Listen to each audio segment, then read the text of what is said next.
In the early hours of July 6, 2024, a tragic incident unfolded in Woodside Township, Sangamon County, Illinois, that has since sparked national outrage and calls for systemic change. Sonya Massey, a 36-year-old black woman, was fatally shot in her home by Deputy Sean Grayson of the Sangamon County Sheriff's Office. The incident occurred after Massey called 911, fearing an intruder was on her property. The response by law enforcement, particularly the actions of Deputy Grayson, has raised serious questions about police conduct, use of force, and the treatment of black individuals by the criminal justice system. The killing of Sonya Massey has not only led to criminal charges against Deputy Grayson, but has also ignited widespread protests and demands for justice.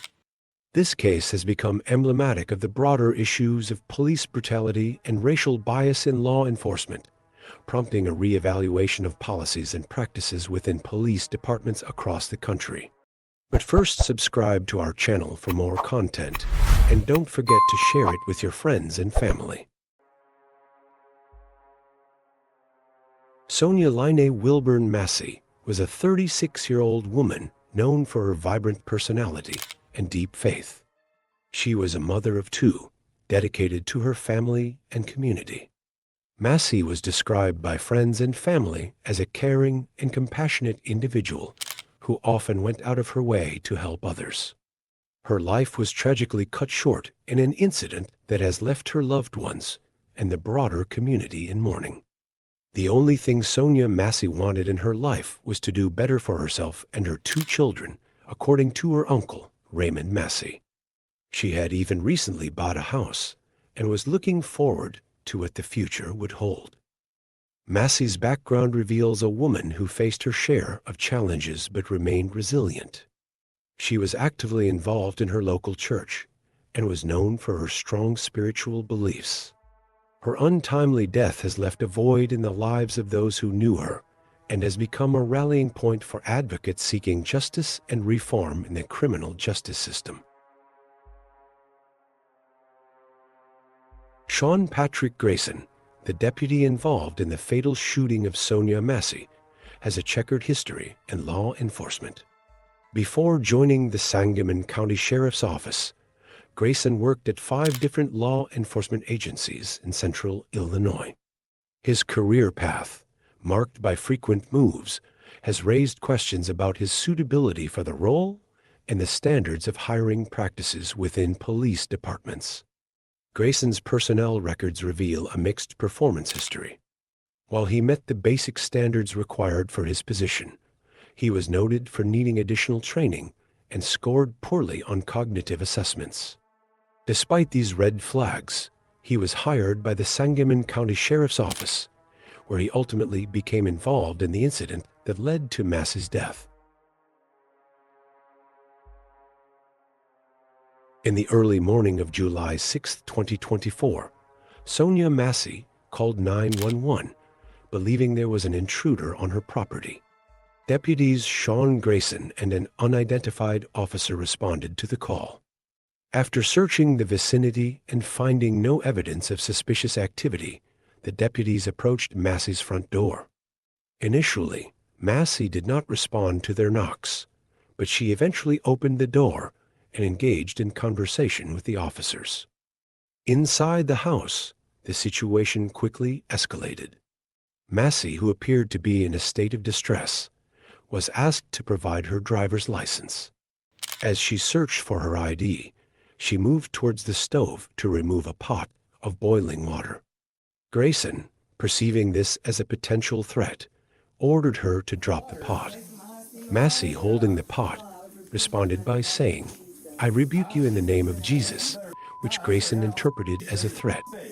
Despite her immediate apology, Sean Grayson, one of the deputies, responded that she better not, and warned her that he would shoot her in her face, according to the Times.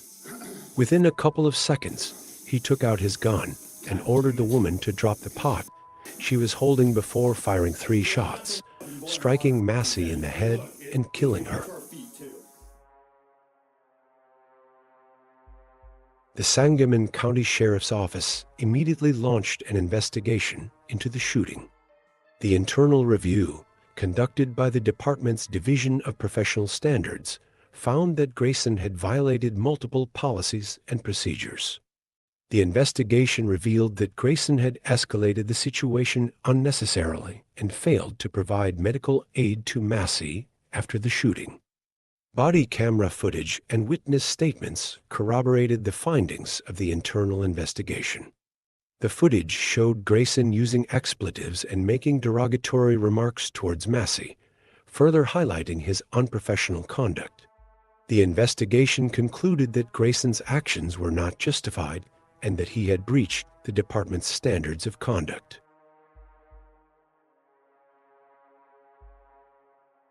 During his police interview, Grayson maintained that he feared for his life and the life of his fellow deputy. He claimed that Massey's actions with the pot of boiling water posed an imminent threat of great bodily harm or death. Grayson stated that his decision to use lethal force was a split-second judgment made under extreme stress. As I approached the cabinet, Sonya stood up from a crouched position, grabbing the pot, raising it above her head, and throwing the boiling substance at me, Grayson reported. I was in imminent fear of getting boiling liquid to my face or chest, which would have caused great bodily harm or death. I interpreted this to mean she was going to kill me, Grayson wrote. I drew my weapon and pointed it at Sonya. It's unclear from the video whether Massey attempted to toss the pan's contents, and she was obscured from view when Grayson fired 3 9mm rounds, one of which struck Massey just below the eye. His report then indicates he looked down to see the liquid had hit my boots, and I observed steam coming from the cabinet area. However, Grayson's account was contradicted by the body camera footage and the statements of the unidentified deputy. The footage showed Massey apologizing and attempting to comply with the deputy's commands. The internal investigation also noted that Grayson had failed to activate his body camera until after the shooting, raising further questions about his conduct and transparency. Following the investigation, Grayson was fired from the Sangamon County Sheriff's Office and arrested. He was charged with 3 counts of first-degree murder, aggravated battery with a firearm, and official misconduct. Grayson was held without bond while awaiting trial, as the severity of the charges and the evidence against him warranted his detention. The arrest of Grayson was a significant development in the case, signaling that law enforcement agencies were taking the incident seriously. It also provided a measure of accountability, as Grayson would now face the judicial process for his actions. In the wake of Sonya Massey's death, her family released a heartfelt statement expressing their grief and calling for justice. They described Massey as a loving mother and a devoted member of her community. The family emphasized the need for systemic change to prevent similar tragedies from occurring in the future. The Massey family also highlighted the broader issues of racial bias and police brutality that contributed to Sonya's death. They called for comprehensive reforms in law enforcement practices, including better training, accountability measures, and community engagement. Their statement resonated with many who have experienced or witnessed similar injustices, amplifying the call for change. President Joe Biden said she should be alive today and that he was heartbroken. President Joe Biden addressed the nation following the incident, expressing his condolences to the Massey family and condemning the actions of Deputy Grayson. Biden acknowledged the deep-seated issues of racial bias and excessive use of force within law enforcement and reiterated his administration's commitment to addressing these problems. Sonya's death at the hands of a responding officer reminds us that all too often Black Americans face fears for their safety in ways many of the rest of us do not, Biden added. Biden's statement underscored the need for comprehensive police reform and the importance of rebuilding trust between law enforcement and the communities they serve. He called for swift justice in the case of Sonya Massey and urged lawmakers to pass legislation aimed at improving police accountability and transparency. In their pursuit of justice, the Massey family hired a prominent civil rights attorney, Ben Crump, to represent them. The attorney, known for their work in high-profile cases involving police misconduct, vowed to hold those responsible for Sonya's death accountable.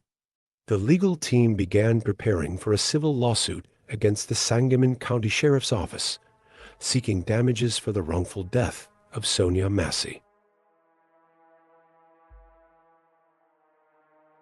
As the trial date approached, the case against Sean Grayson garnered significant media attention.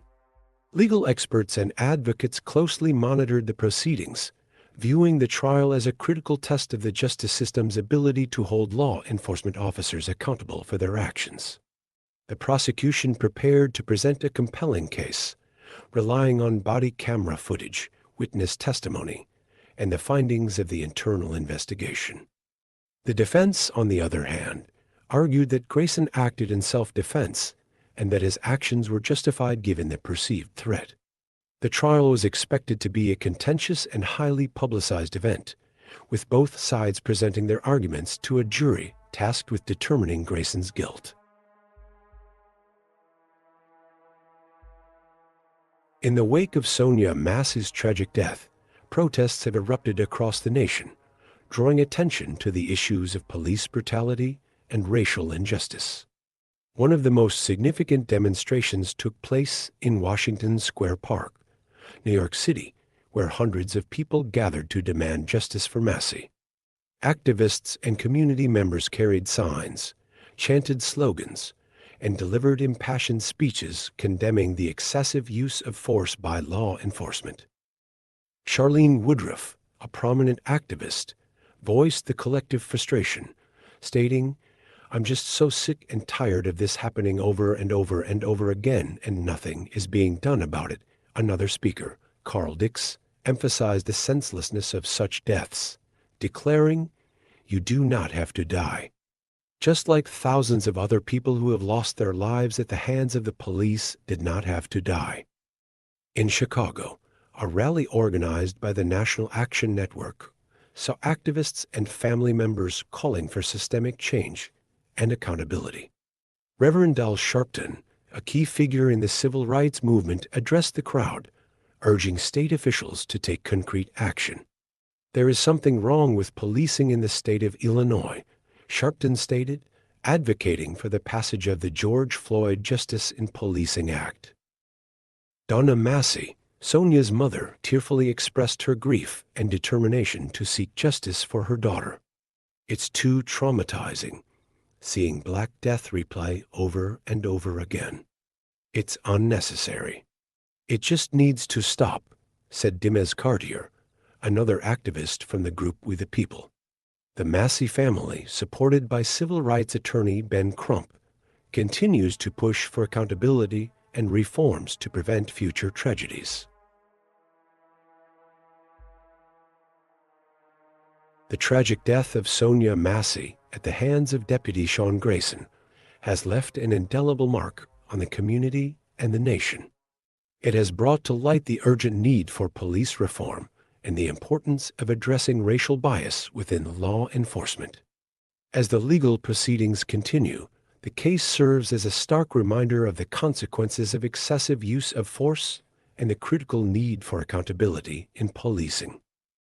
The pursuit of justice for Sonya Massey is not only about holding one officer accountable, but also about enacting meaningful change to prevent future tragedies. It is a call to action for policymakers, law enforcement agencies, and communities to work together to create a system that truly serves and protects all individuals, regardless of race or background.